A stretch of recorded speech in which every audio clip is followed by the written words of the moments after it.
Hello friends, मैं हूं अनन्या और आप देख रहे हो लर्निंग्स। क्या आपको लगता है हैव सिर्फ एक वर्ब है, जैसे आई हैव अ कार या आई हैव अ बुक?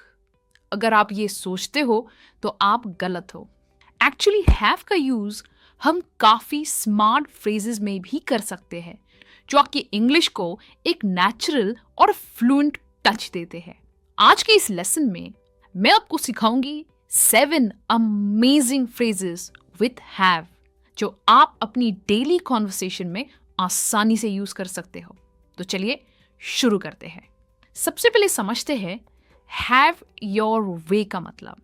ये फ्रेज तब यूज होता है जब कोई व्यक्ति अपनी मर्जी से कुछ करता है या फिर सिचुएशन को अपने कंट्रोल में रखता है। बेसिकली जब आप किसी को उनकी मनमानी करने देते हैं या फिर कोई जबरदस्ती अपनी बात मनवा लेता है, तब हम ये फ्रेज यूज करते हैं। चलिए कुछ एग्जाम्पल्स देखते हैं। Fine, have your way, we will watch the movie you want. ठीक है, तुम्हारी मर्जी, हम तुम्हारी पसंद की मूवी देखेंगे। My boss always wants to have his way in team meetings. He never listens to our suggestions. मेरे बॉस हमेशा टीम मीटिंग्स में अपनी मर्जी चलाते हैं, वो कभी हमारे सजेशंस नहीं सुनते।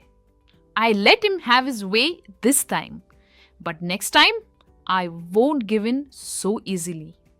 इस बार मैंने उसकी मर्जी करने दी, लेकिन अगली बार मैं इतनी आसानी से नहीं मानूंगी। आगे बढ़ने से पहले एक जरूरी बात, अगर आपको अपनी इंग्लिश नेचुरल और कॉन्फिडेंट बनानी है तो आपको हमारा स्पीक इंग्लिश नेचुरली कोर्स जरूर ट्राई करना चाहिए। इस कोर्स के 3 पार्ट्स हैं और ये आपको 450 प्लस नेचुरल इंग्लिश फ्रेजेस सिखाएंगे, जो आप अपनी डेली कॉन्वर्सेशंस में यूज कर सकते हो। इसके साथ ही आपको 1000 प्लस एग्जाम्पल्स मिलेंगे, जो आपको ये फ्रेजेस डेली स्पोकन इंग्लिश में कैसे यूज करने हैं ये समझने में मदद करेंगे। देखिए, अगर आप फ्लुएंट बोलना चाहते हो तो आपको टेक्स्ट बुक इंग्लिश यूज करना बंद करना होगा और नेचुरल इंग्लिश बोलनी होगी। सिर्फ ग्रामर रूल्स को समझना काफी नहीं है, क्योंकि ग्रामर से सिर्फ रूल्स आते हैं, फ्लुएंसी नहीं। फ्लुएंसी के लिए नेचुरल फ्रेजेस का यूज करना जरूरी है। कोर्स की लिंक मैंने डिस्क्रिप्शन में पेस्ट की है, या फिर आप फर्स्ट कमेंट भी चेक कर सकते हैं। आप हमारी वेबसाइट पर जाकर कोर्स इंट्रोडक्शन वीडियो देखिए। बेसिक इंग्लिश बोलना बंद करो और अपनी कम्युनिकेशन स्किल्स को जल्द से जल्द इंप्रूव करो। अब चलिए वापस अपने लेसन पर फोकस करते हैं। अब आते हैं नेक्स्ट फ्रेज पर, जो है टू हैव सेकेंड थॉट्स। ये फ्रेज बहुत इंटरेस्टिंग है, क्योंकि ये हमारी डेली लाइफ की बहुत ही कॉमन सिचुएशन को डिस्क्राइब करता है। जब भी आप कोई डिसीजन ले लेते हैं और फिर बाद में उस डिसीजन के बारे में दोबारा सोचने लगते हैं या फिर अपना माइंड चेंज करने के बारे में सोचते हैं, तब आप कह सकते हो I am having second thoughts. इस फ्रेज का यूज तब होता है जब आपको किसी डिसीजन पे डाउट आने लगे या फिर आप अनश्योर हो कि आपने सही डिसीजन लिया है या नहीं। चलिए कुछ एग्जांपल्स देखते हैं। I am having second thoughts about taking that job in Delhi. मुझे दिल्ली में वो जॉब लेने के बारे में दोबारा सोचना पड़ रहा है। After seeing the price, I am having second thoughts about buying this laptop. Price देखने के बाद मैं इस लैपटॉप को खरीदने के बारे में दोबारा सोच रही हूँ। We were sure about the house, but now we are having second thoughts because it's too far from the city. हम घर को लेकर श्योर थे, लेकिन अब हम दोबारा सोच रहे हैं क्योंकि ये शहर से बहुत दूर है। ऑल राइट, अब बढ़ते हैं नेक्स्ट स्मार्ट फ्रेज की तरफ, जो है to have a soft spot for. To have soft spot for, इसका मतलब है किसी के लिए या किसी चीज के लिए एक स्पेशल लाइकिंग होना जो दिल के करीब हो। ये फीलिंग यूजुअली पॉजिटिव होती है, जैसे किसी के लिए एक स्पेशल अफेक्शन होना। इंटरेस्टिंग बात यह है कि ये फ्रेज सिर्फ लोगों के लिए नहीं बल्कि किसी भी चीज के लिए भी यूज होता है, जैसे कोई पर्टिकुलर खाना, कोई जगह या कोई hobby.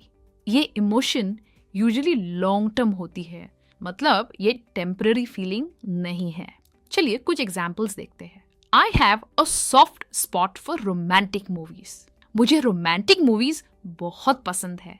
Every teacher has a soft spot for a students who work hard.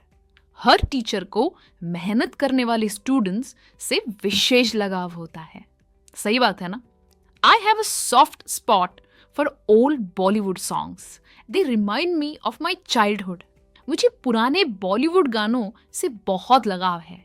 ये मुझे बचपन की याद दिलाते हैं। वेल, आपको पुराना बॉलीवुड का कौन सा गाना पसंद है? मुझे कमेंट्स में लिखकर जरूर बताना।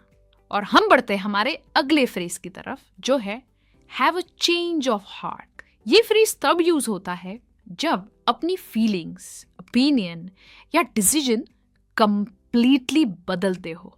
ये हैव सेकंड थॉट से थोड़ा डिफरेंट है, क्योंकि इसमें आप सिर्फ सोचते नहीं है बल्कि आप अपना माइंड कंप्लीटली चेंज कर लेते हैं। ये फ्रेज यूजुअली इमोशनल रीजंस के लिए यूज होता है, इसीलिए इस फ्रेज में हार्ट वर्ड यूज किया गया है। इसे बेटर समझते हैं कुछ एग्जाम्पल्स के साथ। He had a change of heart and decided to forgive her. उसने अपना डिसीजन बदल दिया और उसे माफ करने का डिसाइड किया। She had a change of heart about studying abroad. उसने फॉरेन में पढ़ाई करने का डिसीजन चेंज कर दिया।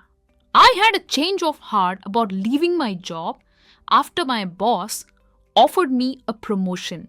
बॉस के प्रमोशन ऑफर करने के बाद मैंने नौकरी छोड़ने का अपना फैसला बदल दिया। आई होप आपको ये सारी फ्रेजेस काफी इंटरेस्टिंग लग रहे हैं। तो चलिए बढ़ते हैं नेक्स्ट फ्रेज की तरफ, जो है हैव इट कमिंग। अभी ये फ्रेज है ना, थोड़ा सा ट्रिकी है, क्योंकि इसका यूज यूजुअली नेगेटिव सिचुएशंस में होता है।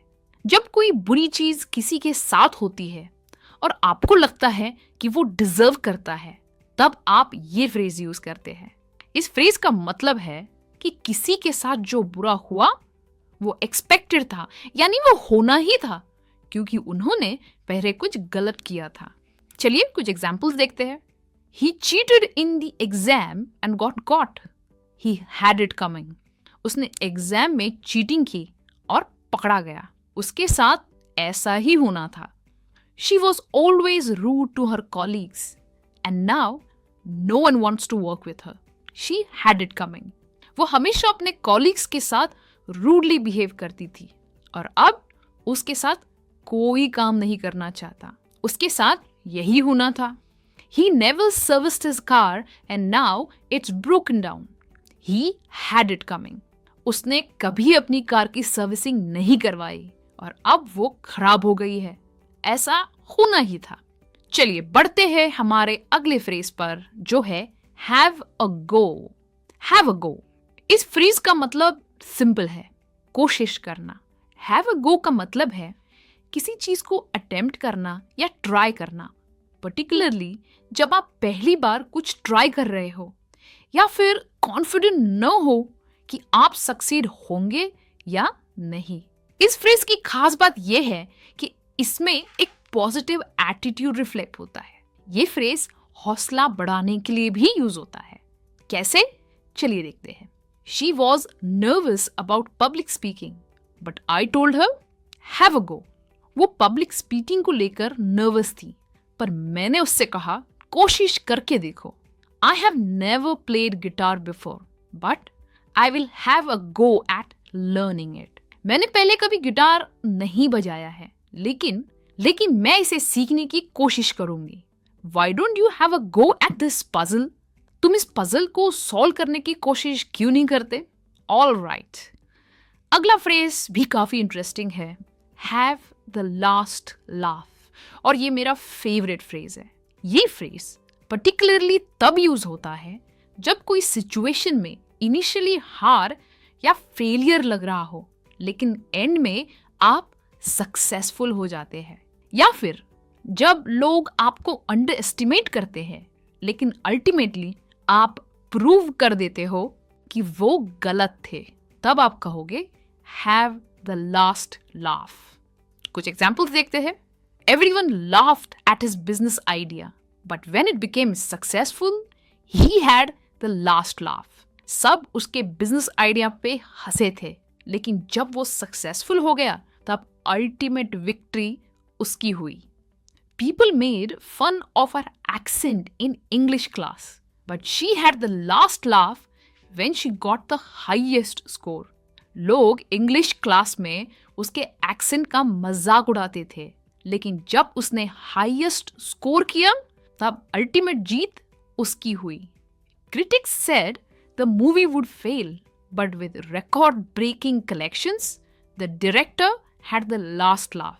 क्रिटिक्स ने कहा फिल्म फ्लॉप होगी, लेकिन रिकॉर्ड ब्रेकिंग कलेक्शंस के साथ डायरेक्टर की अल्टीमेट जीत हुई। है कि नहीं इंटरेस्टिंग फ्रेज? इसे जरूर ट्राई कीजिए। Well, you can also have the last laugh. English की प्रैक्टिस करते रहो और अपनी फ्लुएंट इंग्लिश से सबको चौंका दो। आज के लिए बस इतना ही। आई होप आप इन फ्रेजेस के साथ जरूर फ्लुएंट और नेचुरल साउंड करोगे। और हाँ, अगर आप अपनी इंग्लिश को नेचुरल और फ्लुएंट बनाना चाहते हो तो हमारा स्पीक इंग्लिश नेचुरली कोर्स जरूर ट्राई कीजिए। मिलूंगी आपसे अगले लेसन में। तब तक keep learning and keep practicing English. Bye for now.